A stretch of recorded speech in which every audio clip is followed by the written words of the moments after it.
A Nieves, pues ya es súper conocida porque ya es miembro del foro de cristianismo, pero también es miembro de otros foros y participa en muchas conferencias. Es una verdadera artista del Ateneo, ¿eh? Es un miembro muy importante. Yo no voy a leer su currículum, que tiene 10 hojas, ¿verdad? Muy grande, porque lo que tenemos que saber por aquí consumiría toda la conferencia yo, hablando de ella. Pero bueno, lo que quiero decir, bueno, voy a decir una cosa muy abreviada por si hay alguno que no la conoce. Es profesora de la Facultad de Educación de la Universidad Internacional de La Rioja, desde el año 2014. Desde el año 2016 también es profesora de Filosofía e Historia de la Filosofía en el bachillerato en el Centro de María Inmaculada de Río Rosas, en Madrid. También trabaja desde 2018 como directora de trabajos de fin de máster en la Universidad a Distancia de Madrid, también. En fin, y otras muchas cosas más. Como te digo, hay 10 hojas, ¿verdad, Nieves? Haces mucha labor, no vamos a entretener más. Y hoy nos va a hablar de Wyszynski, que era el primado de Polonia en los años difíciles de la dominación comunista. Y es todo un icono europeo de la defensa de la libertad y de la resistencia católica ante las ideologías deshumanizantes que había en aquellas épocas, ¿verdad? Ella va a analizar en esta sesión el escrito de Wyszynski, El diario de la cárcel, que es fruto de los 3 años de confinamiento forzoso al que le sometió el régimen comunista, en el cual pues destacan sus reflexiones sobre el hombre nuevo, ¿verdad?, que proclamaba el comunismo, nada más. Bueno, yo no voy a hablar más porque ahora ya le toca a ella y va a hablarnos ella pues de todo este asunto, ¿verdad, Nieves? Iré enseñando algunos vídeos que están tomados de una película que se llama Carol, el hombre que se convirtió en papa, y su continuación. Entonces es una película bastante larga, en la cual pues, es interesante entresacar las referencias a Wyszynski, ¿no? Bueno, como se ve aquí, la conferencia la he titulado Wyszynski ante el comunismo, sobre cómo vivir en libertad, más que nada porque este es el tema que va a aparecer a lo largo de su libro, a lo largo del diario de la cárcel. Es curioso pensarlo así, ¿verdad? Pero va a ser un tema recurrente. A lo largo de todo el diario de la cárcel sale el tema de la libertad. Entonces, creo que es interesante pues, fijarse un poco sobre ello, ¿no? La imagen que aparece es un fotograma de esa película. Después pondré justamente el fragmento en el que aparece. Bueno, la conferencia va a tener 3 partes, quizá bueno, será bastante densa, como suelen ser las mías, pero después al final se entenderá por qué. La primera parte va a estar centrada sobre todo en la biografía. Aquí en España, lamentablemente, es una persona a la que no se le conoce mucho, pero este año justamente es una oportunidad para pues, ampliar esta laguna, digamos. ¿Por qué? Pues porque este año justamente el Parlamento polaco ha declarado el 2021 como un año Wyszynski, dado que se cumple el 120 aniversario de su nacimiento y el 40 aniversario de su muerte, con lo cual es un año pues, interesante para leer más cosas sobre él, ¿no? Debo decir que cuando yo estaba preparando esta conferencia no sabía esto, es decir, que este año iba a ser el año Wyszynski. Simplemente el año pasado, como se cumplía el centenario de Juan Pablo II, pues empecé a leer cosas sobre él, a ver algunas películas, y dio la casualidad de que en esta película pues salía su imagen. Me empecé a interesar por él y estaba preparando la conferencia y buscando alguna cosa más, pues me enteré de esto, ¿no? Que justamente acababan de proclamar este año como año Wyszynski. La segunda parte va a estar enfocada en el diario de la cárcel, y en el diario de la cárcel se pueden entresacar muchas cosas porque es bastante largo, es el fruto de 3 años de confinamiento. yo me he querido fijar sobre todo en cómo se reflejan los escritos de Wyszynski el perfil del comunista, es decir, las personas que, digamos, eran sus carceleros, y cómo se refleja también en ese escrito su propio perfil, su personalidad. Entonces, lo que yo voy a hacer en esta segunda parte es algo tan concreto como contrastar un perfil, una personalidad y la otra. Y en la tercera parte, que va a ser la más breve, pues digamos como que nos vamos a enfocar más en el tema de la libertad, cómo se reflejan en esa obra sus pensamientos, sus reflexiones acerca del tema de la libertad, ¿no? Y cómo este tema él lo entendía como una virtud, podemos así decir, que uno debe vivir cuando está en una situación tan peculiar como el encarcelamiento, pero también cuando está fuera. Entonces, pues vamos a empezar con la primera, que es la parte de la biografía. Vemos aquí una imagen bastante bonita sobre su familia. Las imágenes son casi todas reales, están sacadas de una página web polaca, lamentablemente no tiene traducción ni siquiera al inglés de momento, y es una página dedicada al primado Wyszynski. Entonces recoge toda su vida. Por si a alguien le interesa verlo, no sé si leerlo porque quizá nadie lee en polaco, yo al menos no lo leo, por lo menos para ver las fotos. Entonces tenéis ahí en la parte de abajo el enlace, por si a alguien le interesara entrar para ver exactamente qué es lo que tienen ahí, ¿no? Ojalá que este año, ojalá que en el futuro pueda estar disponible en otras lenguas, ¿no? Él nace en un lugar llamado Zucela el 3 de agosto del 1901 y muere en Varsovia, la ciudad, digamos, que le va a ver vivir durante mucho tiempo, el 28 de mayo de 1981. Este año es un año bastante crucial para los polacos porque ese año también fue el año del atentado a Juan Pablo II. Y de hecho, como veremos en una parte de la película, pues se refleja hasta qué punto estuvieron unidos hasta el final.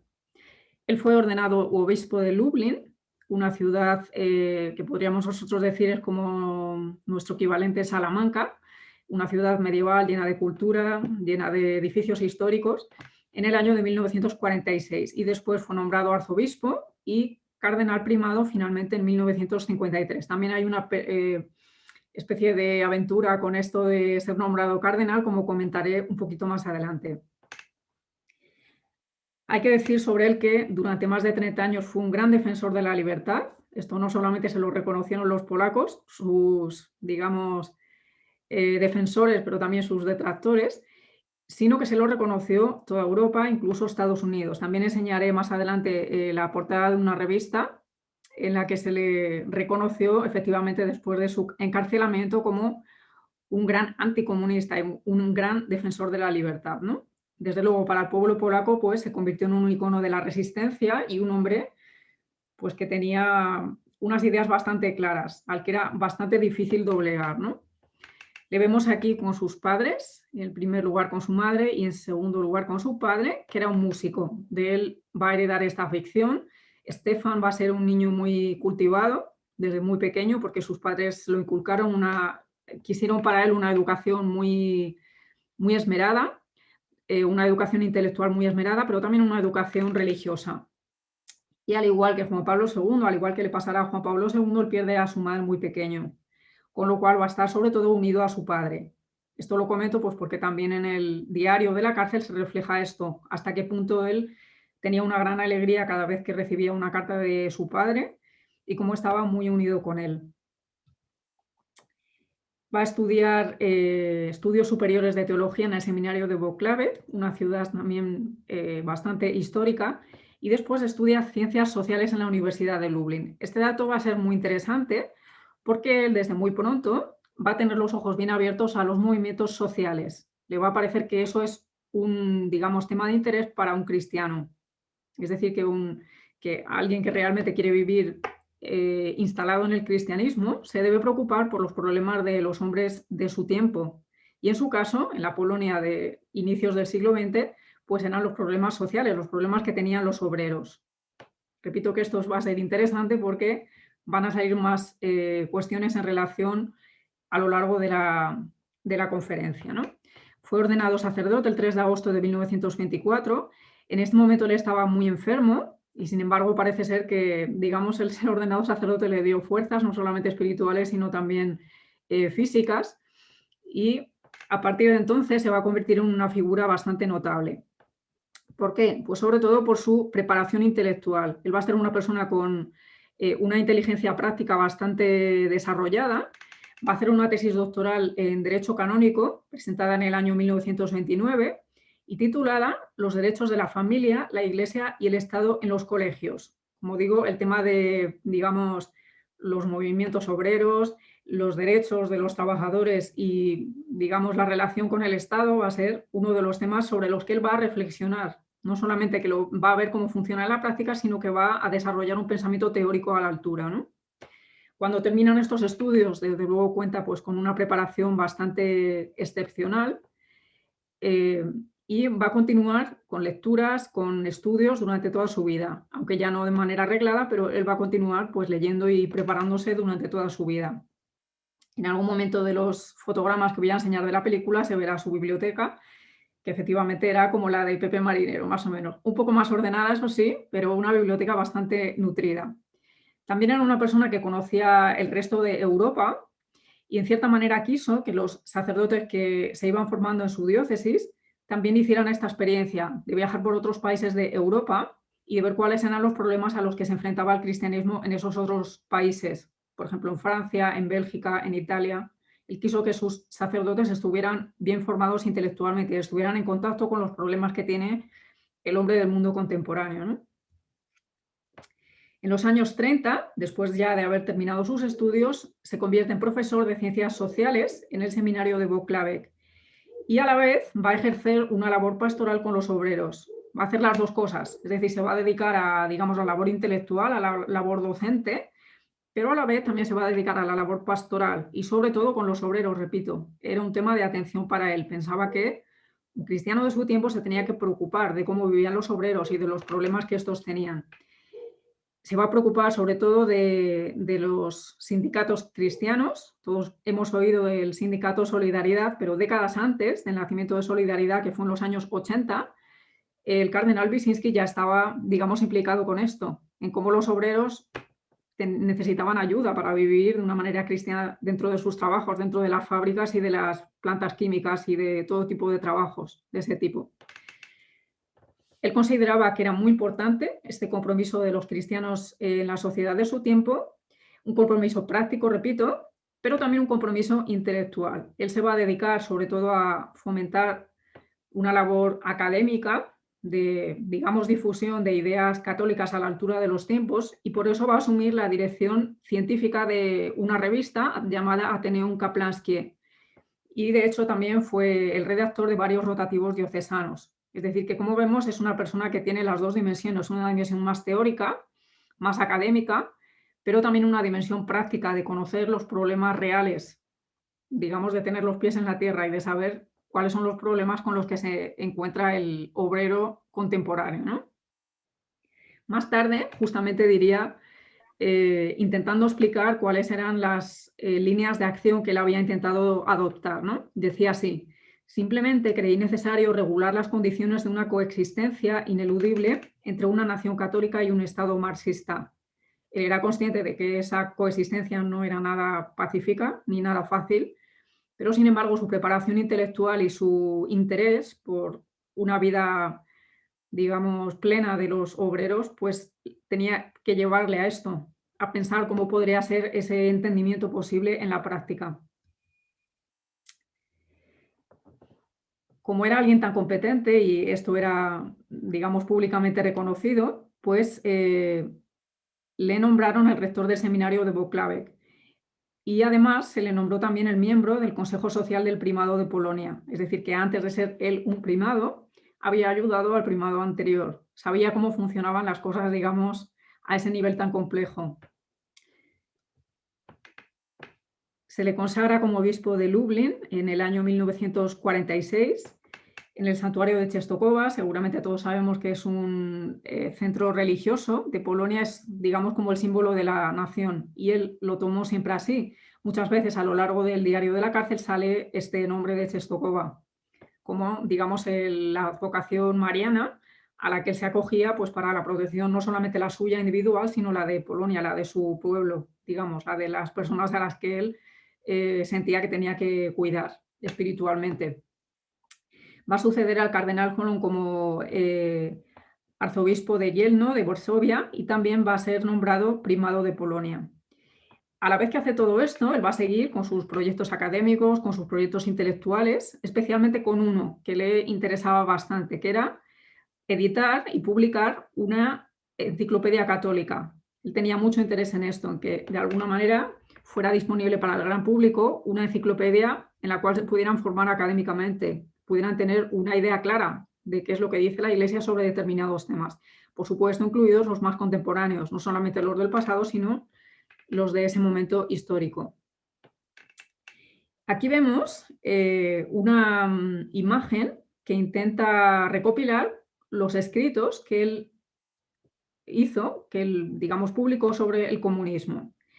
No están traducidos al español, tampoco he visto que estén traducidos al inglés, pero lo cierto es que si alguien de los que está escuchando la conferencia o de las que la escucharán quizá de manera diferida sabe español y polaco, sería una gran obra de caridad que las tradujese, porque quizá lo que dijo aquí el cardenal Wyszynski hace décadas sería bastante útil para la situación que algunos países en el mundo lamentablemente vivimos hoy día, ¿no?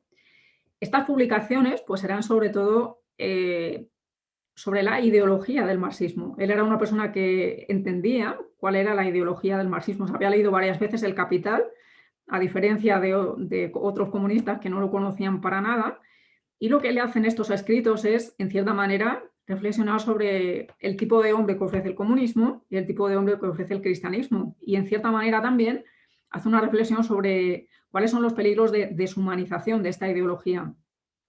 Leo los títulos, repito que no está traducido al castellano, al menos hasta el día de hoy, pero desde luego que sería bastante interesante conseguir esa traducción, ¿no? Los títulos son así: El libro en la lucha contra el comunismo, ¿puede un católico ser comunista? ¿Cómo combatir eficazmente el comunismo? La intelectualidad en vanguardia del comunismo, Programa católico de lucha contra el comunismo, Pío XI en la lucha contra el comunismo, la cultura bolchevique y la cultura polaca, y por último, Catolicismo, Capitalismo, Socialismo. Las publicaciones debían tener tanta calidad y pienso yo que debían dar bastante en el clavo porque el Partido Comunista Polaco las retiró de todos los sitios donde estaban publicados, incluida la Biblioteca Nacional de Polonia, con lo cual nos da idea de que efectivamente les había molestado o realmente había dado en el clavo de cuáles eran los problemas de esa ideología comunista, ¿no? De hecho, se ganó con estas publicaciones el título de El enemigo encarnizado del comunismo. En cierta manera, sus adversarios reconocieron que era alguien muy preparado intelectualmente, que entendía pues, cuál era el problema de raíz, ¿no? Como he comentado antes, él nace en 1901, es decir, que era una persona bastante joven cuando sucede la invasión de Polonia por los nazis.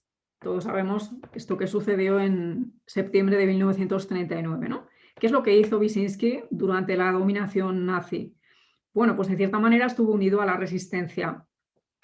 Supongo que si se hace el día de mañana una película sobre él, pues esto tendrá que salir bastante reflejado. Pero el hecho es que, por una parte, se dedicó a ayudar a la resistencia polaca y por otra parte se dedicó también a proteger a los judíos polacos. Como sabemos, lamentablemente, el nacionalsocialismo arrasó con los judíos polacos. Él fue una de esas personas que dentro de la Iglesia Católica se dedicó a protegerlos, incluso emitiendo para ellos partidas de bautismo, de tal manera que quedasen en cierta manera protegidos, ¿no? Tenía un nombre en clave, que era Radvan II, porque en cierta manera es como que él era el capellán de guerra en un hospital de insurgentes. Era una persona que realmente los nazis hubieran querido atrapar y no lo consiguieron. Aunque sí lo consiguieron lamentablemente con muchos de sus compañeros de seminario, como comentaré un poco más adelante, ¿no? Cuando son derrotados los nazis y salen de Alemania, todos sabemos que lamentablemente no acabó ahí la dominación de Polonia, sino que inmediatamente, sin solución de continuidad, comenzó para ellos la dominación comunista, ¿no?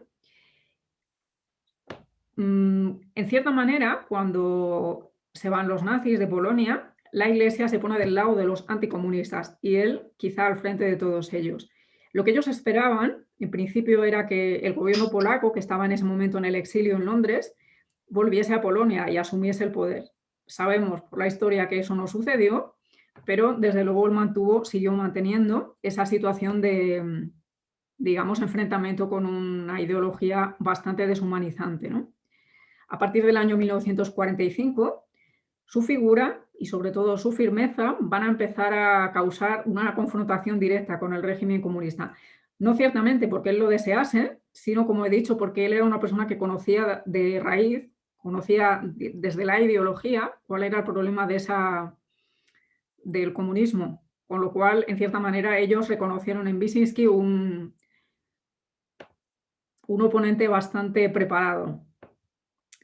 Él se va a oponer a todas las regulaciones comunistas que intentaban invadir la vida personal, que intentaban suprimir la libertad y sobre todo todas aquellas que se dedicaban a atacar a la familia. Él desde muy pronto se dio cuenta de esto, al igual que se daría cuenta pues uno de sus pupilos, que sería Karol Wojtyła, ¿no?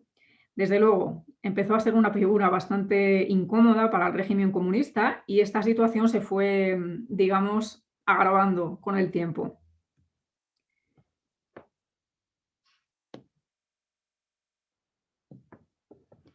Se dio cuenta, por supuesto, de que la situación de Polonia era muy delicada, había que andar con mucho cuidado, porque él no quería tampoco causar problemas innecesarios a los polacos, ya habían tenido suficiente. Pensemos que ellos venían de la dominación nazi. Un tercio del clero polaco había sido completamente eliminado en los campos de concentración y él en realidad no quería tampoco causar confrontaciones inútiles. Y sin embargo, como digo, pues estas se fueron causando por la fuerza de los hechos, ¿no? En 1948 se arrestó a un obispo y él, lejos de callarse, pues digamos se puso del lado del arrestado, se puso del lado del débil en este caso, ¿no? Dijo desde el púlpito de la catedral lo siguiente: hoy hablan de obispos criminales, pero vendrá un día en que la historia hablará de criminales santos. Esta especie de valentía directa y de, digamos, no callarse ante la injusticia manifiesta fue una de las características que mantuvo durante toda su vida. ¿Qué hizo el régimen? Pues fueron directamente a su residencia y amenazaron con el arresto. No lo hicieron en ese momento, pero como veremos sí lo hicieron más adelante. Un año más tarde, en 1950, la situación pues se puso más delicada todavía y fue a causa de una de las obras sociales más conocidas de la Iglesia, que es Cáritas. Como ya he comentado anteriormente, él desde muy joven tuvo esta atención hacia los problemas de los obreros y hacia los problemas de las clases más desfavorecidas y evidentemente consideraba que un movimiento como Cáritas, que se dedica pues a atender a los más desfavorecidos, tenía un gran trabajo después de una guerra como la que fue la Segunda Guerra Mundial, ¿no? Bueno, pues la cuestión fue más o menos así. El gobierno comunista, con sus ideas un poco exageradas, consideró que Cáritas recibía ayuda del mundo capitalista, con lo cual eso no se podía permitir. ¿Qué es lo que hicieron? Pues desmantelarla.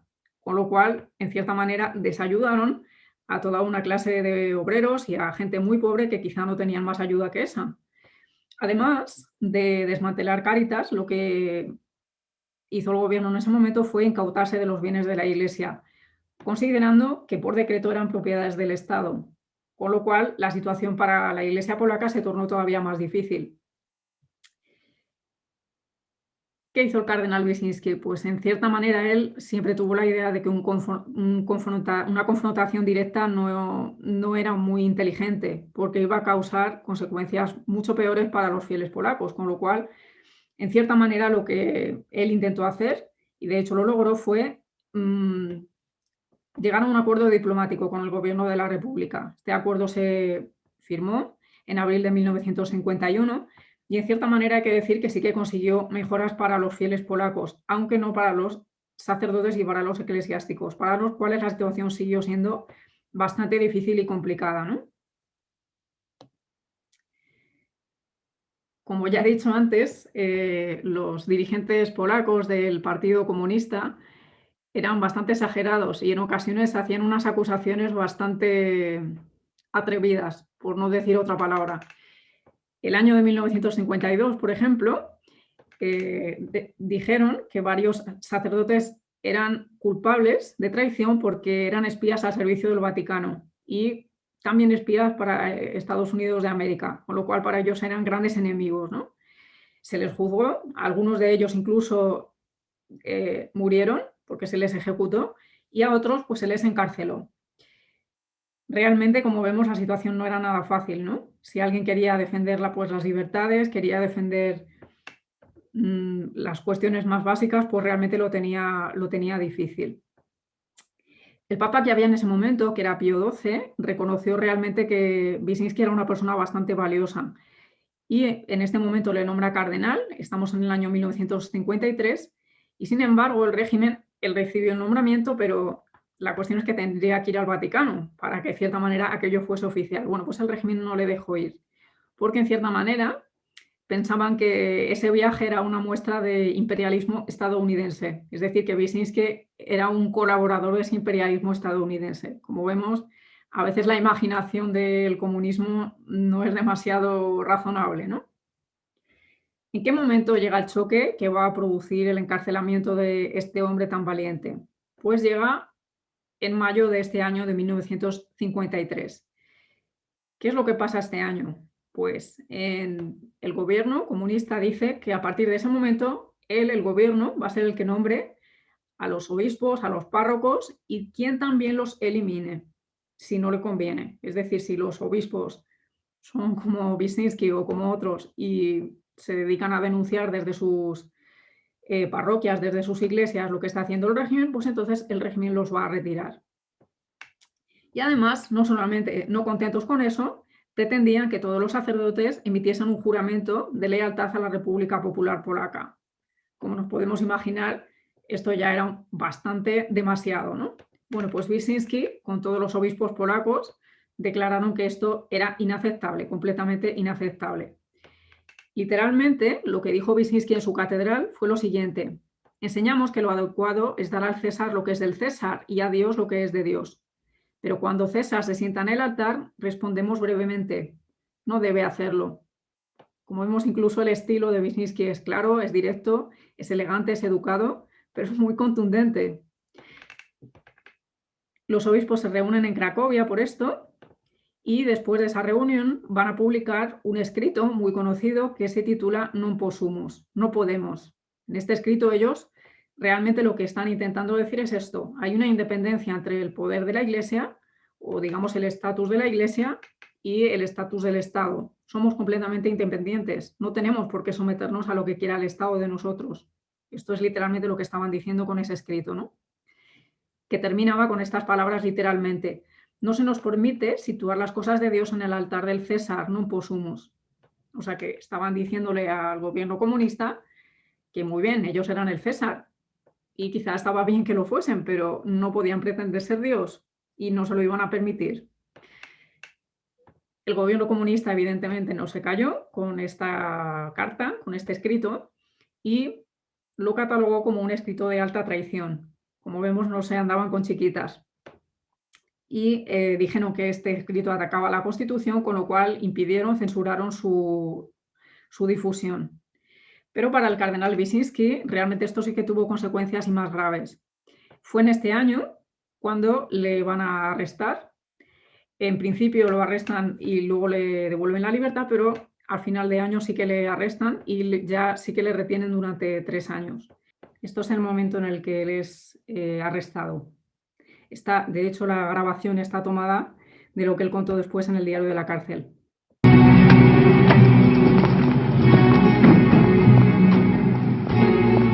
A todo el clero polaco, están sentenciándonos a muerte. Arrestaron al obispo de Kielce, llamándolo criminal. No permitamos que el gobierno pisotee el altar. Ministro de Seguridad, abra. Queremos ver al cardenal Wyszynski. No les pido que se dejen llevar a prisión ni asesinar, pero no puede haber compromiso. Deben resistir.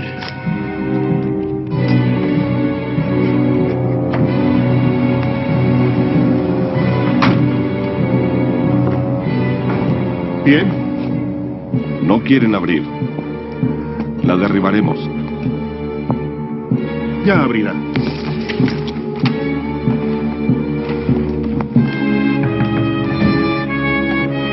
¿Qué ocurre? Los hombres del ministro de Seguridad. Que entren. Pero su eminencia Ellos lo quieren. Que entren, hermana. Está arrestado.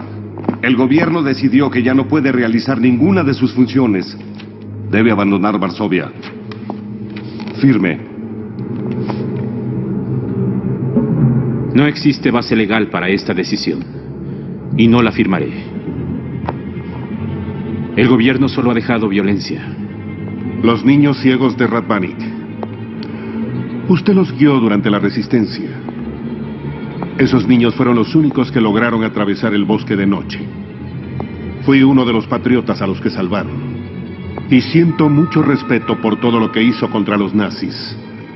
Pero ahora está luchando contra el poder del pueblo, ocultando a curas criminales sentenciados en las cortes por sus crímenes. Su posición es pro-Vaticano, pro-imperialista y antipolaca. Yo soy la misma persona de siempre. Defiendo el alma cristiana de nuestra nación. Su espíritu de libertad, paz y justicia. Tome sus cosas y síganos.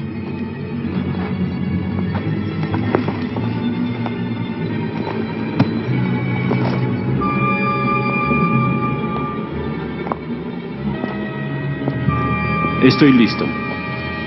¿No se llevará nada con usted?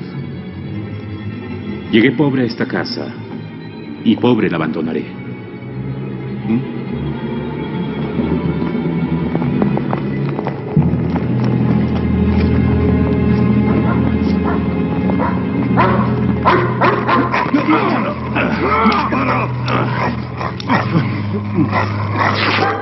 Disculpe, por favor.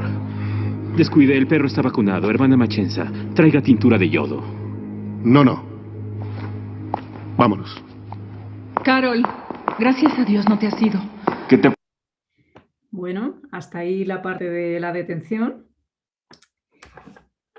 Vamos a seguir con la presentación un poco más. Es esta.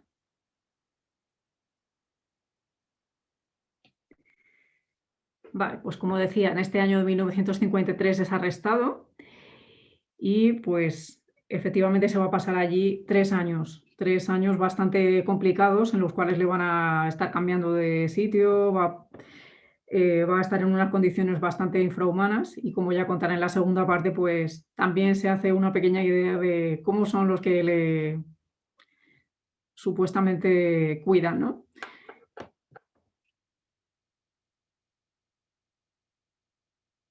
¿Por qué le liberaron? ¿Por qué no estuvo más tiempo en la cárcel? Bueno, pues resulta que después de la muerte de Stalin, los gobiernos de los países satélites al comunismo, pues en cierta manera cayeron en pánico porque pues pensaban que efectivamente se iban a producir manifestaciones por la libertad. Y pues el cardenal Wyszynski pues podría ser, digamos, una figura que ellos podrían utilizar como un icono, como efectivamente luego pasó.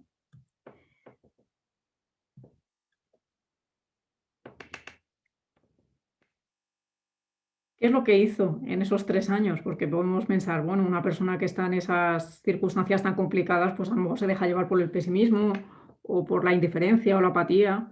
Bueno, pues lo que él hace sobre todo es una muestra más de cómo era normalmente cuando estaba afuera, ejerciendo su labor como obispo, como cardenal.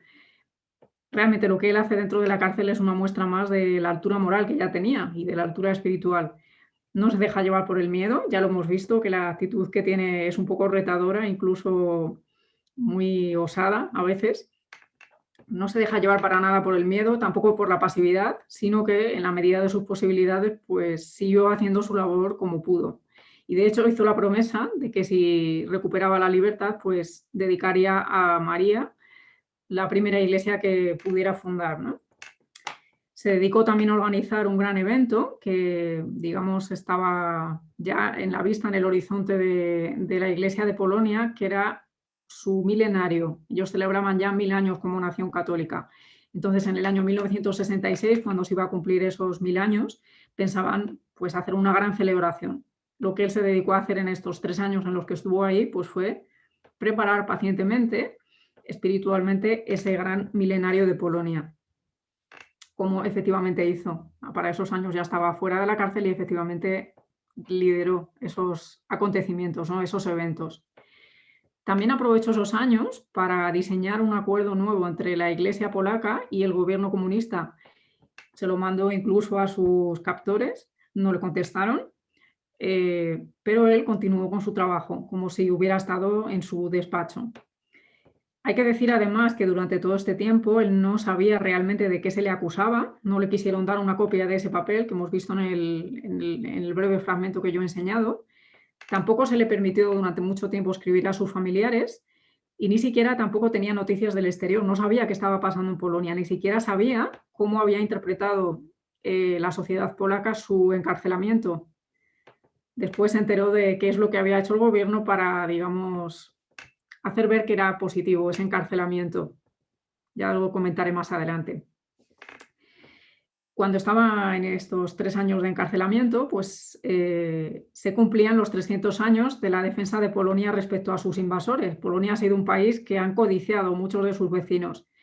Bueno, pues en 1955 se cumplía uno de estos aniversarios y él aprovechó pues, su encierro para, en cierta manera, conmemorar esa libertad que Polonia se había ganado luchando. Lo que pasa que él pensaba que en esta ocasión, en 1955, pues realmente había que ejercer una especie de lucha espiritual, porque los enemigos estaban dentro. En otras épocas, digamos, eran los enemigos externos, los países vecinos, quienes querían dominar Polonia, pero en esta ocasión, podríamos decir, era una parte de la sociedad polaca la que quería pues, tener en cierta manera esclavizada a otra parte. Con lo cual él veía la delicadeza de la situación y la dificultad de la situación, ¿no?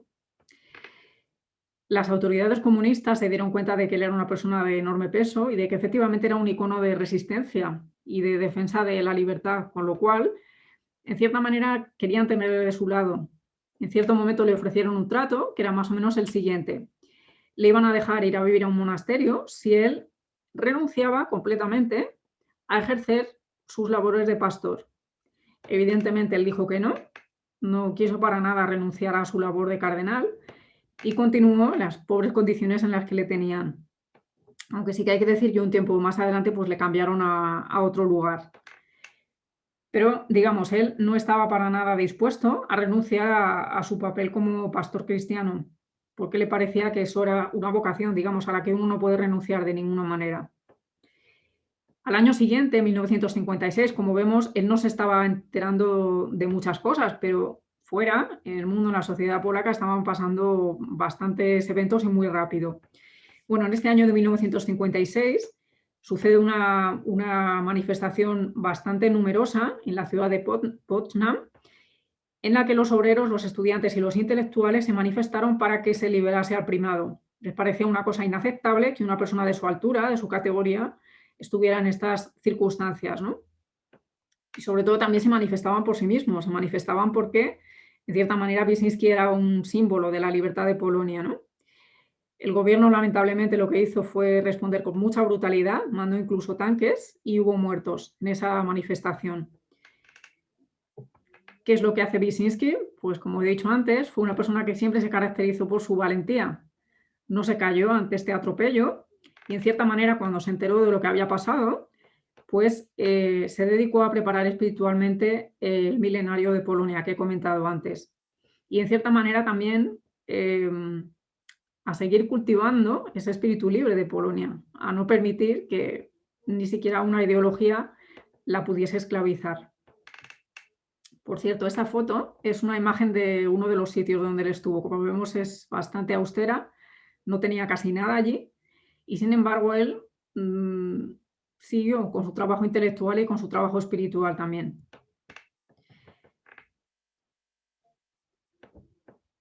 El resto de Europa también estaba pasando eventos bastante importantes. Por ejemplo, en la ciudad de Budapest, en 1956, se había cuestionado públicamente, de una manera bastante numerosa, el poder de la Unión Soviética. Digamos, la sociedad se había levantado contra ese poder de la Unión Soviética. Y en Polonia también se produjo un eco de esta protesta. No querían aceptar un gobierno soviético, querían ser un país libre, ¿no? Con lo cual también en Polonia se va a producir una reacción al régimen comunista y hacia los dirigentes polacos que eran estalinistas en ese momento. A consecuencia de esta manifestación en Polonia, pues va a caer el secretario general del Partido Comunista, que era un tal Ochap, y lo van a sustituir por Gomulka, que podríamos decir era un comunista mucho más moderado y un poco más inteligente que su predecesor.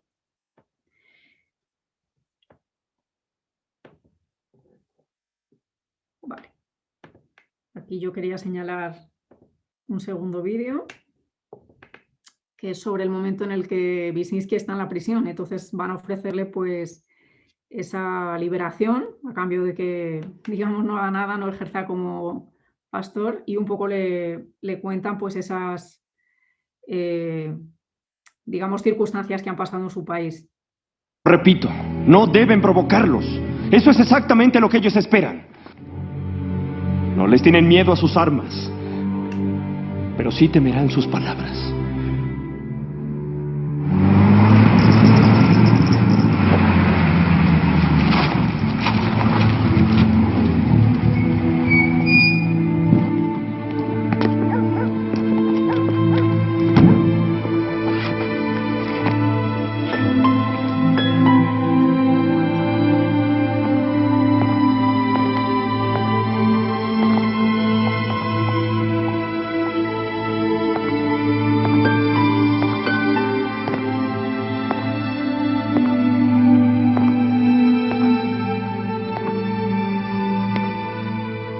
Se ve bien. 3 años en prisión no le han afectado. Habíamos 17 en mi clase de seminario. 12 terminaron en un campo de concentración. ¿De verdad cree que me siento mal en este adorable lugar? Podría vivir aquí hasta que muera. Tengo fe. Una fuerza que usted no conoce. ¿Le gustaría irse al extranjero?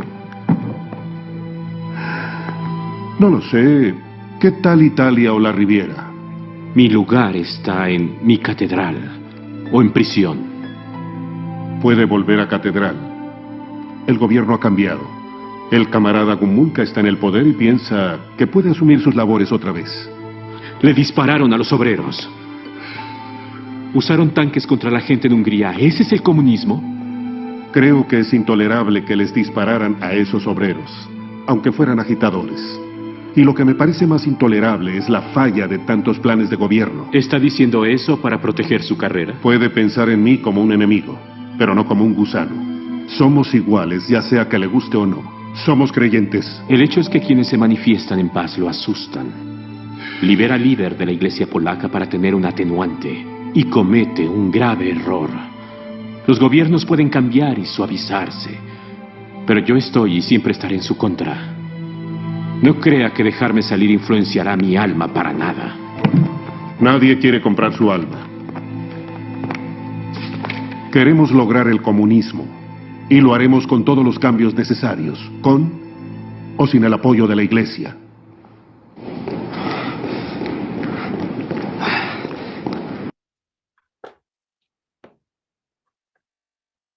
Bueno, pues ese era el segundo vídeo. Como vemos, era una persona bastante firme, incluso aunque hubiera estado 3 años ya en la cárcel. Pues este camarada Gomulka fue alguien bastante astuto porque no quiso hacer una confrontación directa con la iglesia. En realidad lo que él quería era que las cosas fueran mejor en Polonia. Podríamos decir que era alguien con un poco de patriotismo por lo menos, ¿no? Lo que Gomulka hizo fue pues reconocer los derechos de la iglesia, mandó liberar al primado después de esos 3 años y en cierta manera el argumento que dio fue un argumento bastante astuto realmente. Dijo que Wyszynski era el único que podría apaciguar a las masas porque tenía mucha autoridad y que en ese sentido él iba a evitar que se derramase sangre en Polonia, a diferencia de lo que habría pasado en Hungría. Bueno, pues efectivamente le liberaron y hay que decir que Wyszynski también supo aprovechar esta baza.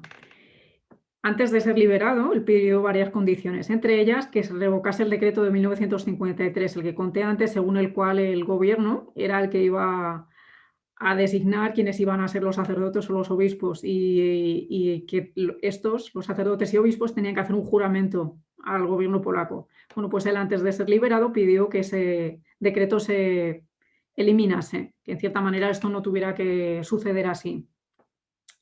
La primera vez que apareció en público después de su prisión, la gente estaba ávida por verle porque se había convertido realmente en un símbolo. Lo primero que dijo fue que no se necesitaban más héroes muertos, que en cierta manera Polonia ya había tenido suficientes.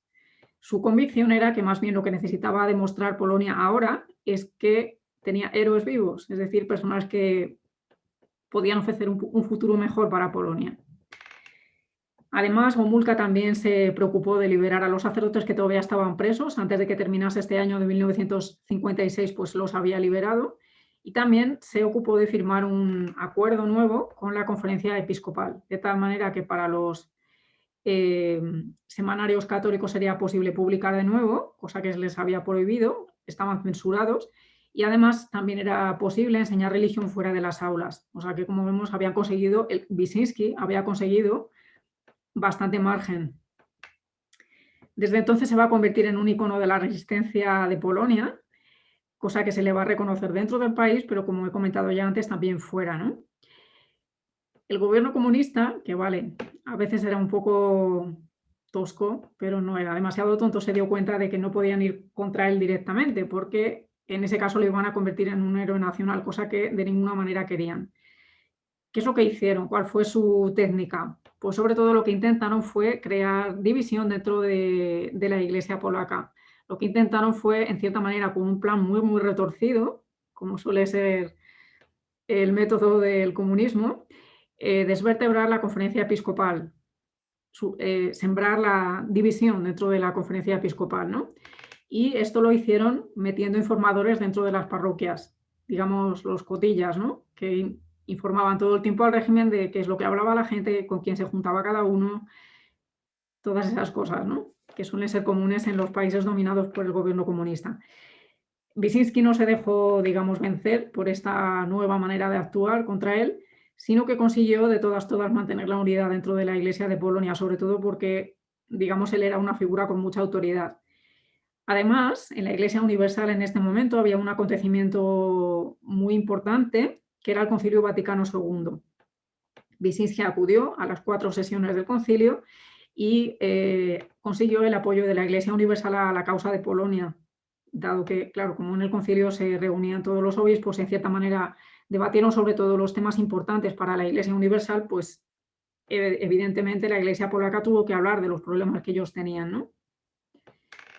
Él intervino unas 10 veces durante los 4 años del concilio y gracias a su iniciativa, el Papa Pablo VI proclamó a María como Madre de la Iglesia en el año 64. Y después, el año que finalizó el concilio, 1965, él protagonizó una iniciativa muy notable, que fue la siguiente. Como ya estaban a las puertas del milenario de Polonia, que se iba a celebrar en 1966, él quería que su iglesia estuviera, por así decir, purificada, ¿no?, de todas las culpas que había cometido en el pasado. Y la iniciativa que él lideró fue escribir una carta a los obispos de Alemania para, en cierta manera, perdonarles y pedirles perdón también por todas las ofensas que en el pasado les hubieran podido, digamos, causar. Él, en cierta manera, tenía la opinión de que 2 países vecinos y tan enfrentados a veces como Alemania y como Polonia, seguramente que tenían muchas cosas mutuas que perdonarse. Entonces, en esta carta lo que él quiso fue, en cierta manera, esto, como que estar en paz con el vecino y, en cierta manera, poder dedicarse a esa celebración de la manera más plena, ¿no? El régimen comunista, como siempre intentando buscar brechas dentro de la Iglesia, realizó una campaña férrea contra esta carta. Y ellos, en contra de lo que en la carta se decía, que era, pues perdonamos y pedimos perdón, decían, nosotros no olvidamos y no perdonaremos. Como vemos, es una frase que refleja una especie de resentimiento muy profundo, ¿no? Como si Polonia en la vida fuera a perdonar nada a Alemania. Bueno, como he dicho, una vez más quisieron utilizar este argumento para crear una brecha dentro de la Iglesia, pero también para crear una brecha entre la Iglesia polaca y el pueblo polaco. No lo consiguió demasiado. Hay algún episodio bastante divertido referido a Karol Wojtyła. Se dice que los trabajadores de la planta química donde él trabajó, Solvay, publicaron una carta diciendo que no estaban para nada de acuerdo con esta otra carta, ¿no? Y el el arzobispo Wojtyła, por entonces ya era arzobispo de Cracovia, en cierta manera aprovechó para contestarles con otra carta y les dijo que recordaba muy bien el tiempo en el que él había estado trabajando en esa fábrica Solvay, que recordaba muy bien el espíritu de dignidad que tenían los trabajadores y la lucha por todos sus hermanos trabajadores, pero que de ninguna manera le parecía que esa carta podía haber sido escrita por los trabajadores de la Solvay, por, digamos, las cosas que contenía. O sea que de esta manera tan civilina y tan inteligente, Karol Wojtyła, pues en cierta manera le dijo al gobierno comunista que sabía perfectamente que los obreros no habían firmado esa carta, sino que era una carta del gobierno para desprestigiarle.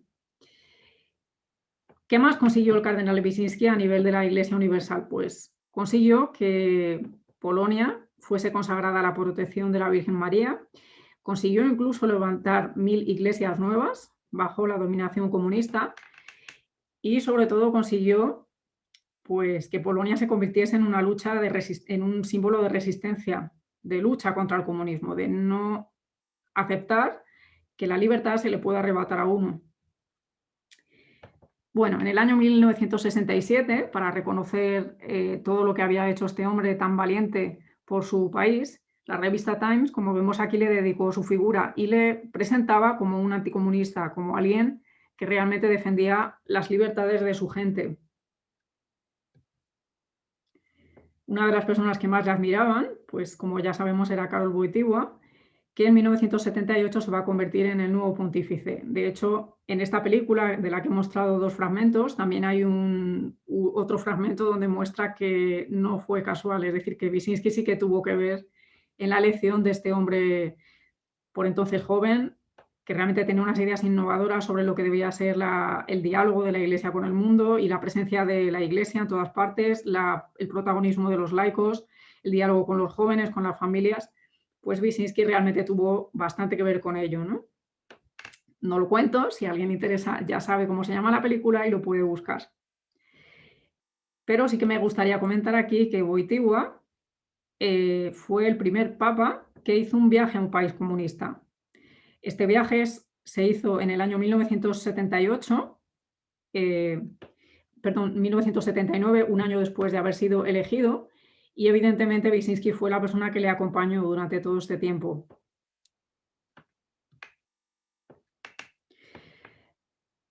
He comentado sobre todo pues, la labor social, pastoral, la atención a los a los obreros que mostró Wyszynski durante mucho tiempo, pero no hay que olvidar que durante toda su vida él estaba muy interesado en el desarrollo científico e intelectual de la Iglesia, como también mostró después Juan Pablo II al crear pues, diferentes instituciones dentro del Vaticano para fomentar el estudio intelectual, el estudio científico directamente.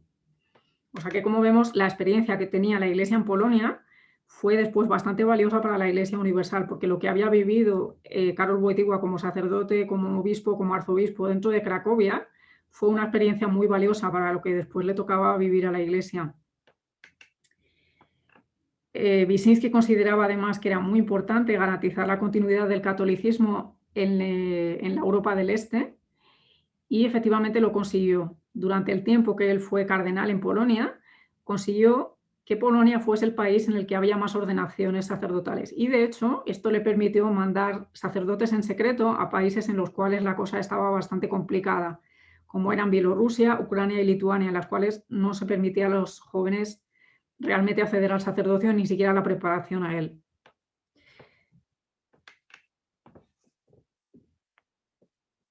Bueno, en 1975, Wyszynski ya cuenta con 74 años, es una persona bastante mayor que ha vivido mucho intensamente. Él pide renunciar, él pide que se acepte su renuncia. Esta no es aceptada porque efectivamente él era una persona demasiado valiosa dentro de Polonia como para renunciar a su autoridad. No se le permite renunciar, por lo tanto, y lo cierto es que esta decisión papal fue bastante acertada porque muy poco tiempo después, en 1980, como sabemos, se gesta el sindicato Solidaridad, gracias a la figura del ex Walesa. Pero evidentemente esto no fue a costa de nada, sino que surgieron enfrentamientos entre el sindicato como tal, los obreros en general y el gobierno. La persona a la que pidieron una mediación fue efectivamente el cardenal Wyszynski, por la preparación intelectual que él tenía y por su cercanía al mundo de los obreros, y todas las partes realmente le quisieron como un mediador. Él sobre todo se puso de parte de solidaridad, desde luego, y el final de su vida está marcado también por el heroísmo, como había estado marcado durante pues, toda su vida, ¿no? Desde su juventud. Él falleció a finales de mayo de 1981, un par de semanas después del atentado a Juan Pablo II en la Plaza del Vaticano. Parece ser que él ofreció su vida por la del pontífice y, pues en cierta manera, este fue el final de su vida terrena, podríamos decir, ¿no? Aquí yo quisiera también compartir el fotograma de la película que se refiere a estas imágenes que se están viendo ahora. Aquí vemos a Juan Pablo II en el hospital después de su operación. Y en el otro lado de la línea pues está Wyszynski, que también estaba en cama, porque ya estaba agonizando.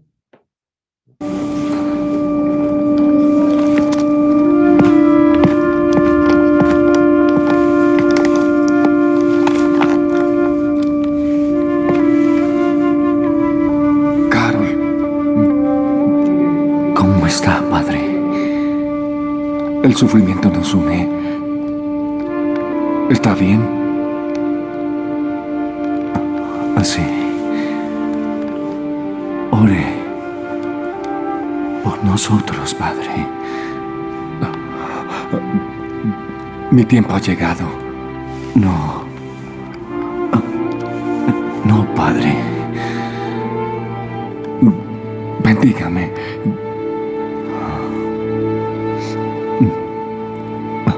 Sí. Bendigo su boca por las palabras que ha pronunciado. Bendigo sus manos por el bien que hicieron. Amén.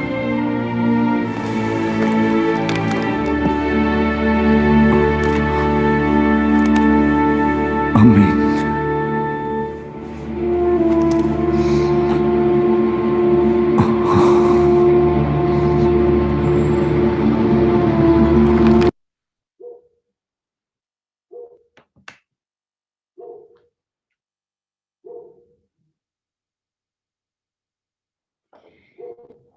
Efectivamente, fueron unos tiempos bastante convulsos para Polonia, porque estuvieron a punto de perder a dos gigantes del siglo XX, ¿no? A la vez. Pero bueno, como sabemos, perdieron primero a uno y ya años adelante al otro. Hay que decir también que el coronavirus ha impedido que tengamos un nuevo beato, porque Cardenal Wyszynski hubiera sido beatificado el año pasado, en concreto el 7 de junio. Lo que pasa es que la situación con la pandemia pues, ha sido la que es, todos la conocemos, y de momento pues, la beatificación se ha aplazado, de momento sin día. Lo que sí podemos decir de él, aunque no sea todavía un beato reconocido, es que efectivamente es una muestra luminosa de firmeza ante una dictadura deshumanizante y de defensa de la libertad de los hijos de Dios. Ha sido una persona que no se ha conformado con perder la libertad, ni tampoco con que otros pierdan la suya. Ha sido alguien que ha luchado por su libertad y por la de otros también. Vamos a pasar ahora a la segunda parte, en la cual yo quisiera, digamos, centrarme en el diario de la cárcel. Hasta ahora hemos visto datos que podríamos decir son externos, son datos históricos, es la vida de Wyszynski vista desde fuera, pero ahora vamos a ver su vida vista desde dentro, en concreto de estos 3 años, gracias al diario de la cárcel. Él pierde su libertad el 25 de septiembre del año 1953 y va a pasar por 3 lugares distintos. Uno de ellos es el que está en la imagen, que era un monasterio. Va a ser liberado el 26 de octubre de 1956, de manera pues, que van a ser casi 3 años de cautiverio. Durante todo ese tiempo le van a acompañar casi siempre un sacerdote que también había sido trasladado desde otro encarcelamiento para que, digamos, le atendiera espiritualmente, y una religiosa que sobre todo se dedicaba a las cosas más prácticas, digamos, a cuidar de sus enseres. Aquí vemos una imagen del diario de la cárcel donde pues, se han recogido las vivencias de esos años suyos, ¿no? Él se va a dedicar, como he dicho, no a dejarse vencer ni por la apatía ni tampoco por el miedo, sino a crecer en la medida de sus posibilidades de manera intelectual y espiritual. Hay que decir que durante todo ese tiempo no alimentó para nada malas pasiones, ni siquiera hacia aquellos que, digamos, eran sus carceleros, ni tampoco les guardó rencor. Hay alguna anotación dentro del diario en la que explícitamente habla de esto, de cómo un cristiano no se puede dejar vencer por el resentimiento, porque en el fondo pues estaría causando un doble mal, ¿no? Como ya comenté antes, durante mucho tiempo él no supo realmente de qué se le estaba acusando, tampoco se le permitió ver a la familia ni tampoco consultar la prensa, con lo cual en cierta manera fue una especie de aislamiento. Solo mucho tiempo después, ya casi al final de su encarcelamiento, se percató de que el gobierno había difundido la idea de que él era, digamos, un pronazi, que en cierta manera era proclive a la ideología de los nazis y que además se había difundido la imagen de él como un opositor a los movimientos obreros, como un enemigo de los obreros, un enemigo del pueblo, más que nada, y que por eso era positivo que se le hubiera encarcelado. Una frase que aparecía en la prensa de esa época, que él pudo consultar pues 3 años más tarde, prácticamente decía lo siguiente: es evidente que el cardenal Wyszynski está al servicio de una causa nociva para Polonia. O sea, el gobierno quiso difundir la idea de que efectivamente era un enemigo del pueblo. A pesar de eso, él siguió alimentando el patriotismo dentro de la cárcel durante todo este tiempo, y más bien lo que reflejan sus diarios es que él era un enorme patriota. Sentía como suyo el destino de Polonia. Decía, por ejemplo, en un fragmento de su diario, que rápidamente sobreviene el crepúsculo de los dioses fabricados por los hombres, y ante estos diosecillos de paso iba a inclinarse el Dios vivo, para el que no hay un lugar en un estado marxista, pero que permanece siempre el mismo ayer, hoy y mañana. Como vemos, pues no era alguien que se dejase vencer por el resentimiento, ¿no? Gracias al diario de la cárcel, nosotros podemos realmente comparar cómo era el perfil de este hombre, que como digo, nunca se dejó llevar por el resentimiento, y cómo era el perfil, la personalidad de sus guardianes. Lo primero que hay que decir es que entre sus guardianes no había nadie cultivado, solamente había un hombre un poco más mayor, que en cierta manera entendía que eso de leer libros es algo útil, porque ilustra la mente.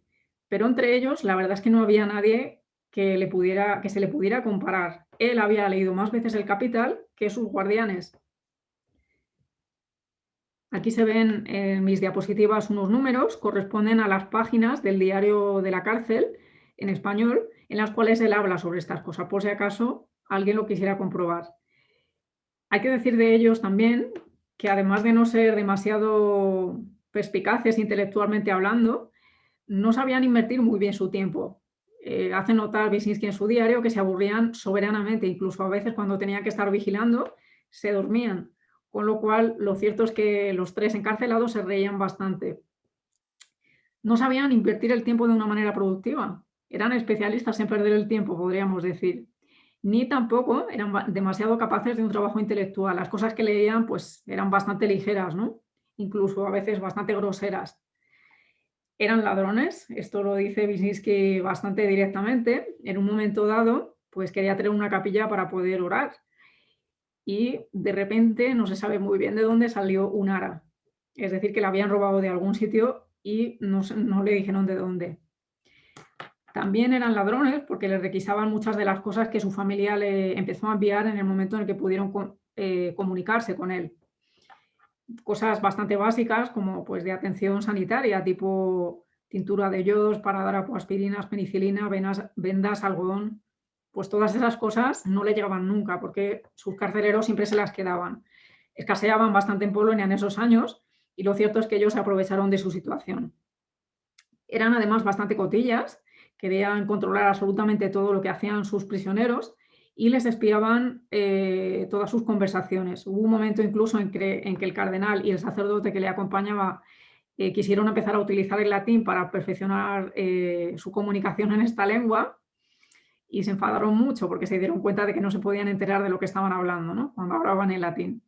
He puesto aquí una imagen de una película que se llama La vida de los otros, seguramente haya gente que la haya visto, porque es una película que muestra bastante bien hasta qué punto el gobierno comunista de los diferentes países tenía una obsesión por el control de la vida privada de la gente, ¿no? Esta película muestra cómo este hombre que está en la imagen está todo el rato escuchando las conversaciones de una persona determinada y cómo todo eso quedaba registrado. No había margen para la vida privada. Eran además bastante mezquinos estos carceleros.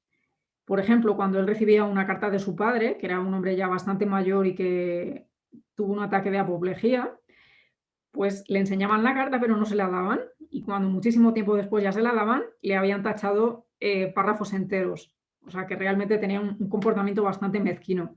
Y al contrario también hacían cosas parecidas, es decir, cuando él escribía cartas a su familia, en cierta manera hacían pues parecido con ellos. Les enseñaban la carta pero no se la entregaban, o las cosas que él intentaba enviarles, las noticias que él intentaba enviarles no les llegaban pues a tiempo, ¿no? Con lo cual la familia se preocupaba muchísimo más. Después, hay que decir que eran bastante superficiales, alguno de ellos mostraba una total apatía por absolutamente todo, no le interesaba nada, no le interesaba ni el partido, tampoco le interesaba la ideología, no era alguien que viviese de ideales y, según las anotaciones del diario, parece ser que era alguien a quien solo le interesaba irse de vacaciones y volver moreno, porque así, digamos, era una apariencia de que él tenía la posibilidad de irse de vacaciones cuando a lo mejor el resto de la gente no, ¿no? Eran una gente bastante pasiva, muy indiferentes, eran bastante incapaces de cuidar los sitios en los que sucesivamente fueron llevando al cardenal Wyszynski. Repito, iban cambiando estos carceleros, pero más o menos el perfil era este. Eran personas que no se preocupaban del lugar donde estaban. En uno de los sitios no funcionaba la calefacción en los fríos inviernos de Polonia, con lo cual lo pasaron bastante mal. Y en vista de que ellos no cuidaban el jardín, pues el sacerdote y el cardenal se dedicaban a cuidarlo. Lejos de ayudarles, los que, digamos, les tenían encarcelados, pues les escondían las herramientas. O sea que, como vemos, era también una gente bastante mezquina, ¿no? Dice así el cardenal Wyszynski, con un deje de ironía bastante notable: nosotros, los idealistas, demostrábamos más aprecio por los instrumentos de trabajo que los materialistas. Así que los comunistas no tenían muchas ganas de trabajar, a lo que parece, ¿no? Eran un equipo bastante anónimo, muy mediocre, no eran, digamos, personas ambiciosas en el buen sentido del término, que quisieran progresar en la vida, sino que, en cierta manera, querían disolverse en la masa, no querían ser alguien determinado. Cuando estaban solos con el cardenal, normalmente eran amables, pero cuando ya estaban en grupo se volvían unas personas bastante rígidas, que respondían solamente a las consignas aprendidas del partido. Por otra parte, eran bastante groseros, muy mal hablados, cosa que al cardenal no le gustaba nada, y tenían unos modales bastante lacayunos. No eran personas que pudiésemos decir cultivadas, ¿no? Luego estaba la cuestión de los médicos. Resulta que el cardenal ya tenía ciertas dolencias antes de que le encarcelasen, pero como tuvo que pasar estos inviernos tan crudos, sin la calefacción y todo eso, pues lo cierto es que empeoró. Entonces hubo un momento en el que tuvieron que llevarle a que se hiciera exámenes médicos y, digamos, a averiguar qué es lo que le pasaba. Bueno, pues esto él lo llevaba bastante mal, porque en el fondo se daba cuenta de que todo el sistema mentía, de que en cierta manera los médicos estaban obligados a decir lo que al partido le convenía. Es decir, que en cierta manera no había, digamos, una privacidad entre el paciente y el médico, sino que lo que le pasaba y lo que daban los resultados era una cosa bastante pública para todo el Partido Comunista. Pues él lo llevaba completamente mal, porque consideraba que debía existir esa privacidad entre el paciente y el médico, ¿no? También está el tema de la hipocresía. En cierta manera, él no lo dice así con esta palabra directamente, pero se refleja en sus escritos todo el tiempo, ¿no? Los comentarios que le hacían, que estaban llenos de sarcasmo, no tenían ningún sentido, ¿no? Por ejemplo, cuando le cambiaron del primer confinamiento al segundo, le dijeron que el Estado corría con los gastos, como si dijésemos, bueno, no se preocupe que el Estado está pagando por lo que usted está consumiendo aquí, ¿no? Cuando él no tenía ninguna gana de estar confinado, sino de estar trabajando en su despacho con su gente, ¿no? Además, él reconocía que habían llegado a un punto todas estas personas en las que no sabían distinguir la diferencia entre la verdad y la mentira. O sea, se habían acostumbrado tanto a vivir en un sistema de mentiras que de cierta manera ya no podían distinguir entre una y la otra. En otra ocasión le dijeron que él no era un encarcelado, sino que era un confinado temporalmente. Ya vemos que eran bastante sarcásticos, ¿no? No querían trabajar para nada, llevaban una existencia bastante dejada e incluso eran bastante dejados en su manera de presentarse. El cardenal, que era una persona bastante observadora, dice que se perfumaban mucho, pero que eso en realidad no le convencía porque tener una manera de presentarse, las ropas que llevaban dejaban bastante que desear, ¿no? Eran muy cuidadosos en su manera de presentarse a los demás, ¿no? No les interesaba el trabajo en lo más mínimo, de hecho rehuían el trabajo todo lo más posible. Incluso cuenta un episodio con las labores del campo. Dice que en cierto momento había heno por allí y en vez de dedicarse a hacer el trabajo con el heno como normalmente se hacía, pues lo dejaron pudrir. Y cuando ya era insoportable el hedor que había, mandaron venir camiones para que lo recogiesen. Y resulta que luego, casualmente, había vacas en el prado de al lado que necesitaban justamente hierba y hubiesen necesitado pues ese pasto, ¿no? O sea que eran bastante inútiles a la hora de gestionar cosas bastante prácticas.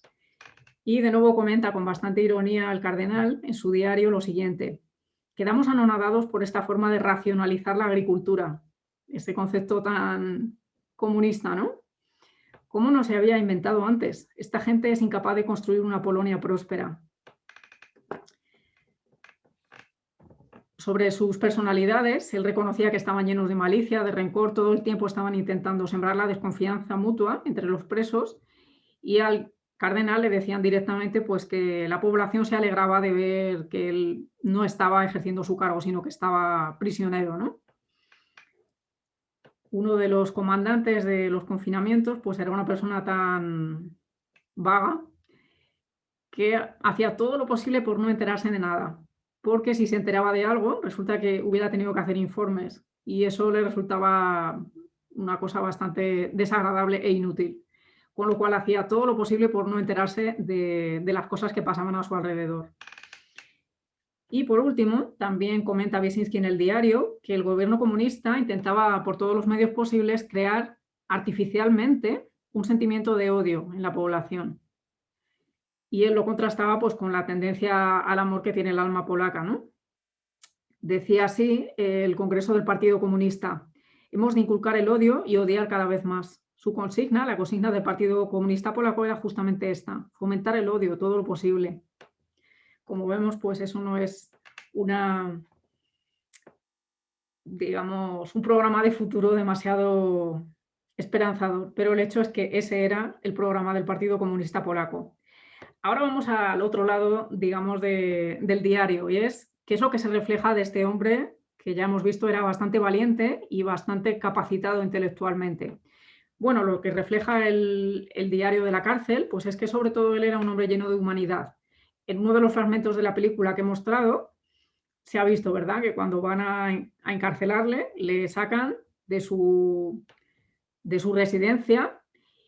Y resulta que el perro que se dedicaba a cuidar esas estancias muerde a uno de los captores.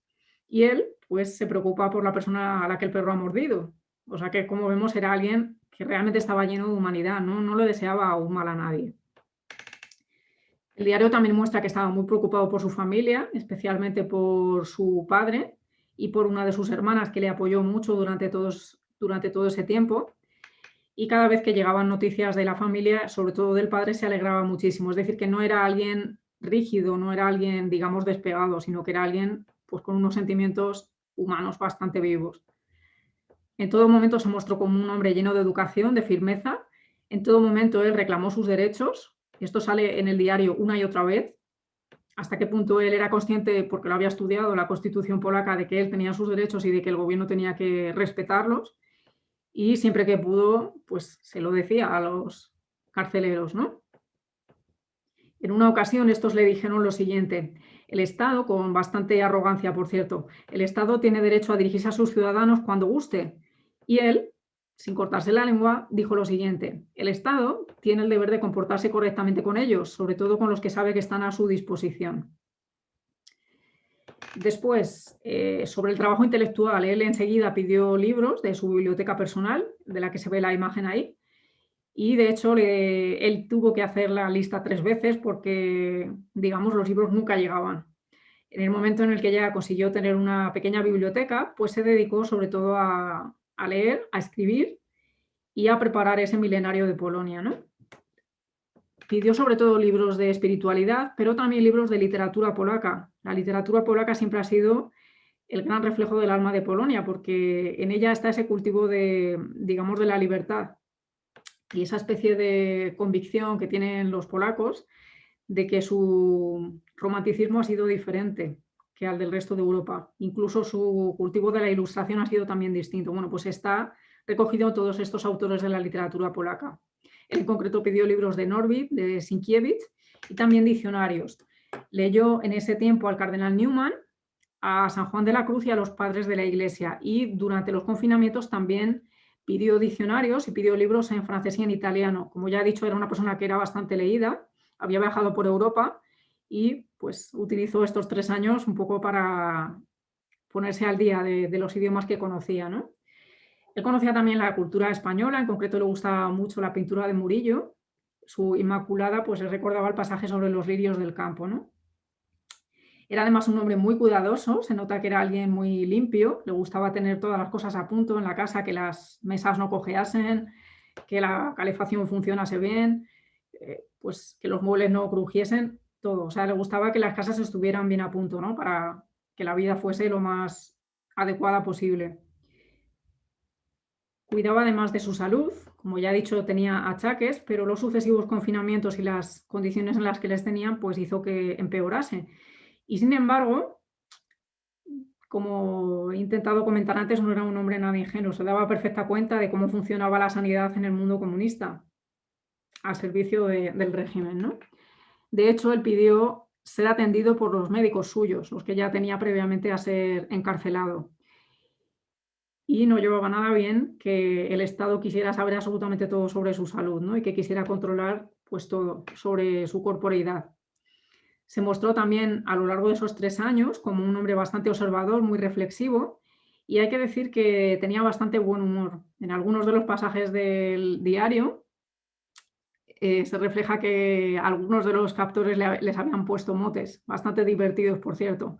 A uno que era muy cotilla, siempre les estaba intentando espiar todo, le llamaban el gato, y a otro, que era uno que de cierta manera tenía conocimientos de medicina, le llamaban Esculapio.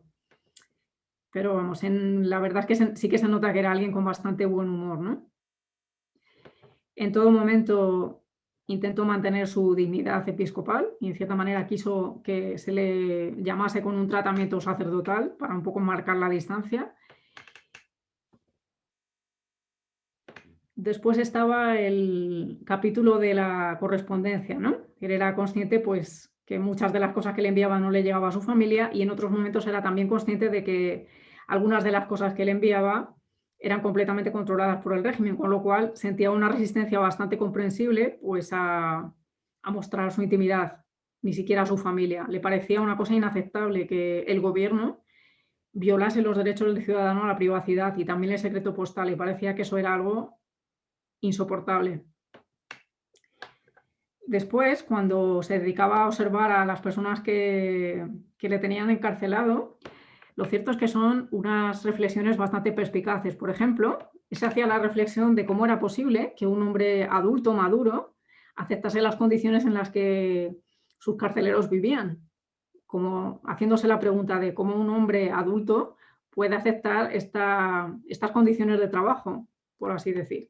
En otras condiciones, pues uno querría prosperar, querría a lo mejor para su familia, pero en cambio lo que él veía es que ese tipo de personas lo que querían lo antes posible era estancarse, no crecer para nada, sino integrarse en el sistema y, digamos, como que se les diese todo lo que necesitasen, sin que ellos tuvieran que esforzarse para nada. Le parecía una cosa inaceptable. Podríamos decir que la imagen que él tenía es que el hombre cristiano es aquel que se siente llamado a no solamente hacer su vida, sino la vida de los demás mejor, con lo cual ese perfil del hombre comunista le parecía demasiado mediocre. Le parecía que eso de venir al mundo para meterse en un sistema y no hacer absolutamente nada más era perder la vida. Le parecía mucho más interesante, podríamos decir, el perfil del hombre cristiano, que se siente llamado a hacer algo y sobre todo a hacer su mundo mejor, ¿no?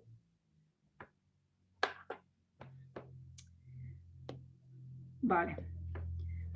No le gustaba para nada la medicina deshumanizada, le parecía que eso era una cosa aberrante y su afirmación sobre la medicina era más que nada esta: un médico debe ser amigo de su enfermo. Le parecía una aberración que un sistema político quisiera controlar absolutamente todo de la salud de los ciudadanos.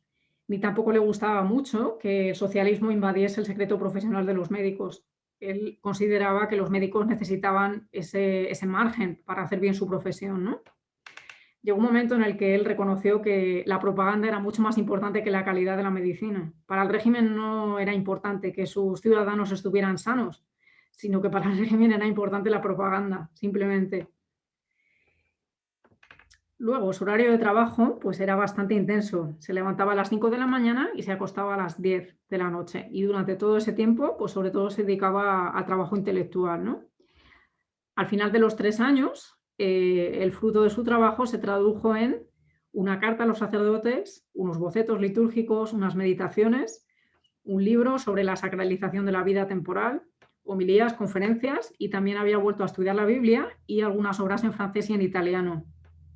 O sea que, como vemos, no perdió para nada el tiempo, ¿no? Bueno, y aquí estamos en el Foro de Cristianismo. Evidentemente, el Diario de la Cárcel también tiene muchas reflexiones en este sentido. Se ve claramente que era un hombre de fe, como se ha visto en el primer fragmento que he enseñado. En principio él se lleva solamente su breviario y un rosario, después le llega al resto del equipaje, pero la idea es que él estaba absolutamente dispuesto a ir solo con eso, porque él consideraba que esas eran sus almas, podríamos así decir, ¿no? También se refleja que era un hombre de una altura moral bastante notable y no se dejó dominar en ningún momento por el odio, ni siquiera por el deseo de maldecir a sus captores, ¿no? Decía literalmente esto, que no se debe maldecir a los apóstoles del odio porque les son útiles a Dios, y que no se podía uno dejar llevar del resentimiento de ninguna de las maneras, sino que si esas situaciones sucedían, pues había que utilizarlas para sacar algún bien de ellas. Como se ha visto también en otro de los fragmentos que he enseñado, él era miembro de una generación de sacerdotes que habían perecido en los campos de concentración de los nazis, con lo cual era alguien que estaba dispuesto a jugarse la vida por su ideal. De los 17 sacerdotes que se habían preparado en el seminario junto con él, 7 de ellos habían muerto literalmente en los campos de concentración y todos los demás habían estado internados en alguno de ellos. Y él era el único que no había estado en ninguno, porque, como conté antes, había estado unido pues, a la resistencia y en un hospital militar. Pero realmente sus compañeros de seminario habían pasado por eso, con lo cual él, en cierta manera, se había hecho la idea de que quizás era ese el destino que le esperaba y estaba preparado para ello. Se identificaba mucho con San Pablo, que, como sabemos, también estuvo preso, y se había hecho la idea de que pues, un obispo no solamente enseña en la cátedra en los tiempos tranquilos, sino que también enseña pues, en la prisión. Y había adoptado como suyas las palabras de San Pablo, diciendo: no te dejes vencer por el mal, antes vence al mal con el bien. Esta era su convicción y era lo que intentaba vivir todos los días, desde que se levantaba hasta que se acostaba. Incluso esto se nota en los periodos de Navidad que le tocó vivir en los sucesivos confinamientos. En esas Navidades que tuvieron que vivir junto con la religiosa y el sacerdote, pues en cierta manera él hizo todo lo posible para que se sintieran en una pequeña familia y no se dejasen llevar pues, por la nostalgia, ¿no? De estar o con sus familias, digamos, biológicas o con sus familias religiosas. Hizo todo lo posible pues, para crear un ambiente lo más acogedor posible, ¿no? Incluso en esas épocas de Navidad era cuando más se compadecían de sus captores, pues porque estaban esos días como alma en pena, o sea, que no entendían nada. Y él, en cierta manera, se compadecía de ellos, ¿no? Bien, llegamos a la tercera parte, como he dicho, es la más breve de todas, y yo quisiera terminar con esto, con las reflexiones sobre la libertad. Wyszynski ha sido un hombre al que le ha tocado vivir 2 totalitarismos y que ha pasado 3 años en la cárcel. Ha vivido todo lo que he intentado mostrar, que no fue excesivamente fácil, y sin embargo ha sido alguien que tuvo siempre claro pues ese ideal de la libertad. Y no solamente lo tuvo dentro de la cárcel, sino también fuera de ella. Cuando recuperó la libertad, efectivamente la usó bien. Él había estudiado teóricamente desde bastante joven, pues cuál es el problema de raíz que tiene el comunismo, porque es una ideología fanática, porque es una ideología criminal, en cierta manera va contra el propio ser humano, y porque es una ideología que negaba los derechos de la persona. Él lo había estudiado teóricamente y, en cierta manera, con su experiencia en esos 3 años de cárcel, también lo mostró en la práctica, porque era una ideología que, en cierta manera, negaba los derechos de las personas, ¿no? Decía así en el diario: una renuncia voluntaria a la libertad prueba una decadencia moral del ciudadano. O sea, él sentía moralmente que no podía renunciar a su libertad. Como ya he contado anteriormente, le chantajearon en cierto momento con dejarle libre si renunciaba a su labor como cardenal, si renunciaba pues, a la predicación, a la dirección espiritual, a ejercer propiamente como un primado de un país tan importante como Polonia, ¿no? Él se negó, como ya he explicado, y en cierta manera el argumento que él dijo fue el siguiente: es un argumento a favor de la libertad. Si renunciara a defender mis derechos a la libertad, no sería capaz, cuando hiciera falta, de defender la libertad de mi patria. Solo el ciudadano libre puede defender la libertad. Él consideraba que no podía renunciar a su papel como primado, porque eso en el fondo le haría en el futuro que no pudiera defender la libertad de su gente tampoco. Entonces, él no podía renunciar a la suya porque si no, no podría tampoco defender la libertad de los polacos. Las reflexiones que se hace sobre el hombre nuevo comunista, la verdad es que son bastante perspicaces, muy inteligentes. Se refleja que tenía una ironía bastante fina y, en cierta manera, es como que cuando se hace estas reflexiones sobre el hombre del mañana, lo que muestra es que era un hombre de bastante ayer, podríamos así decir, ¿no? Un hombre que tiene muchas malas pasiones, he comentado antes algunas, y que estaba demasiado enredado en ellas como para poder ser libre. Por ejemplo, cuando hace la descripción de uno de los guardianes, lo cierto es que podríamos decir que es una especie de flash instantáneo sobre cómo es el hombre comunista, el hombre nuevo comunista, ¿no?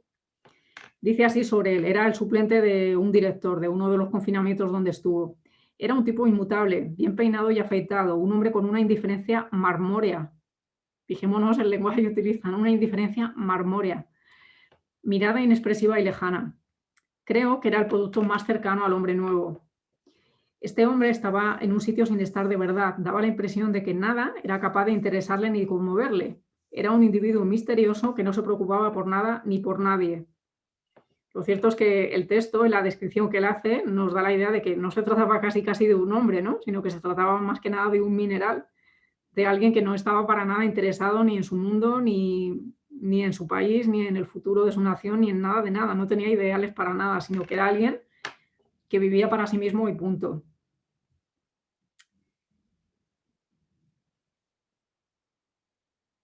Vale, y ya finalizando, es curioso contraponer, digamos, el temple vital que tenían unos y otros, es decir, los prisioneros por un lado y los carceleros por el otro. Resulta que los prisioneros estaban bastante contentos de vivir, aunque estaban prisioneros y muchas veces no podían ni siquiera comunicarse con sus familias ni nada, pues se les veía con bastantes ganas de vivir. Y en cambio a los carceleros, que se supone que debían estar en muchas mejores condiciones, pues siempre se les veía de mal humor, sin ganas de hacer nada, sin ganas de trabajar, como ya he descrito. Y realmente las reflexiones que se hace Wyszynski en este contexto es cómo alguien así, alguien que tiene ese perfil de andar siempre de mal humor, muy fastidiado, podría crear un futuro mejor para una nación como Polonia, que había salido pues con tantas secuelas de la Segunda Guerra Mundial y que tenía una situación tan difícil en ese momento, ¿no? Las reflexiones que se hace él es esto: para mejorar este país lo que se necesita es alguien con mucha mayor voluntad, más que este tipo de personas que para nada están dispuestos a esforzarse. O sea que si contraponemos a unos y a otros, lo que nos damos cuenta es que en realidad eran más libres los prisioneros que sus carceleros, que en el fondo estaban prisioneros también de su ideología, de las consignas que se les habían dado desde el partido. Por último, hay que decir que el cardenal continuó las trayectorias que ya tenía previamente a la cárcel. Es decir, que en cierta manera él, en los 3 años en los que estuvo internado, pues siguió con las trayectorias que ya llevaba iniciadas, ¿no? Él quiso sobre todo que ese año de 1966 fuera un año clave para la historia de la Iglesia polaca y pues se dedicó a prepararlo en la medida de sus posibilidades. Después estaba el aniversario de 1955, que ya he comentado también antes. Para él ese año de 1655 había significado pues esa liberación de Polonia, y cuando lo comparaba con los 300 años después, es decir, con 1955, con el presente que a él le tocaba vivir, pues en cierta manera se daba cuenta de que también eran necesarios héroes en 1955, porque pues el peligro era interno en ese momento, ¿no?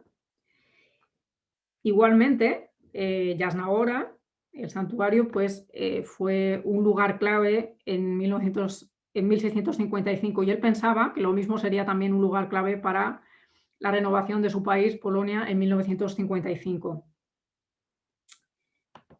Bueno, esto es algo de la historia de Polonia y un poco la explicación de eso, pero no me quiero alargar ya mucho. Pero sí comentar que él, durante todos esos 3 años, se negó a ser un esclavo ideológico. Él se daba cuenta de que él era mucho más libre que las personas que le habían encarcelado, que en el fondo estaban prisioneros de unas ideas que no les dejaban ser propiamente humanos, ¿no? Les decía literalmente a sus carceleros: solo un esclavo puede pensar como ustedes piensan, yo no tengo mentalidad de esclavo. Es decir, se negaba, digamos, a adaptar a la ideología comunista, porque en el fondo pensaba que hacía hombres esclavos. Y él, pues, se sabía un hombre libre. Durante todo ese tiempo se consideró un hombre completamente libre, ¿no? La última diapositiva que he querido incluir ha sido esta, que refleja no solamente la firma de Wyszynski, como vemos, debe ser un hombre bastante enérgico, se nota un poco en los trazos, ¿no? Sino que además el texto como tal refleja el patriotismo que siempre le caracterizó, ¿no? El amor a la libertad y la firmeza inteligente que siempre mostró durante toda su vida. Dice así en este texto, que es el testamento que él quiso legar a los polacos: he servido a la Iglesia polaca en consonancia con la forma en que sus situaciones y necesidades aparecían ante mis ojos. He tratado de defenderla de un ateísmo programado, del odio social y de la ruina moral. Yo siento hacia mi patria veneración y amor, persuadido de que eran imprescindibles ciertos cambios sociales. He estado generosamente durante muchos años al servicio de la clase obrera, concretamente con mi trabajo sociocultural dentro del espíritu de las encíclicas papales. O sea que, como vemos, este hombre quiso dejar como un testamento su amor a Polonia, su amor a su gente y su cercanía pues realmente a la clase obrera, ¿no? Él sí que quiso un hombre nuevo para Polonia, pero no el hombre nuevo comunista, que le parecía una cosa bastante pobre, le parecía algo bastante reducido. Él lo que quería era algo muchísimo mejor para sus conciudadanos. Y bueno, si alguien se ha quedado con ganas de leer más, como ya he dicho, está el diario de la cárcel, pero si a alguien le interesase leer más cosas que sí que están en internet, pues sí que recomiendo estos 3-4 artículos sobre pues, la Iglesia en la Europa del Este y un poco sobre la historia de Polonia, ¿no? En la cual este hombre pues, ha sido un hito bastante importante. Y hasta aquí mi presentación.